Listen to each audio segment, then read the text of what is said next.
الدنیا او ملعونتون، دنیا چې دی دا لعنت کړل شوې ده. او فرمای ای خلکو دی دنیا الله په نسبت باندې د یو ماشي برابر حیثیت نشته دی چې پیدا کړی د الله ورکتلی نه دی.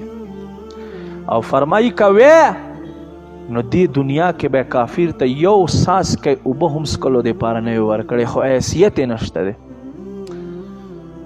فرمای تاسو د دنیا د خلکو په مال باندې مه دوکه کیږئ. قرآن کې الله فرمای چې دا ګرځي په بازارونو کې.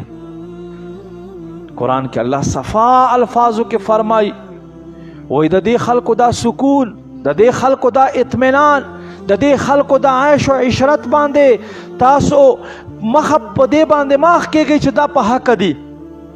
نه، فرمای دا لږ دی، متاع قلیل، دا لږ ساز و سامان دی بیا به ختم شي. ای انسانه چې څنګه ته یوازې دنیا ته راغلی دقسې به یوازې له دنیا نه ځې. مثال کے طور پر زه تاسو ته یو مثال بیانوم. یو سړی وریجې ډېرې زیاتې خوښوي، بریاني ډېره زیاته خوښوي. ده تر مخه د دیګ پوخ کړلو او ده زړه غواړي چې زه دا ټول دیګ وخورم. دی دا ټول دیګ خوړلی شي؟ تاسو نه تپوس کوم، خوړلی شي؟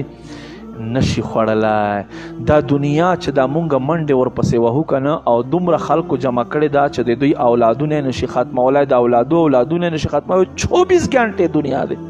د دغه سړي مثال هم دا دی چې څنګه په دې بریاني دیګ کې یو پلیټ یا 2 پلیټه یا زیات نه زیاته 3 پلیټه به دی وخوري، پوره دیګ نشي خوړلی. زړه یې غواړي چې دا پوره دیګ مې خوړلی.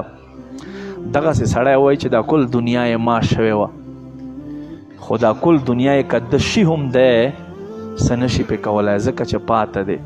دا دنیا له انسان نه پاته دی.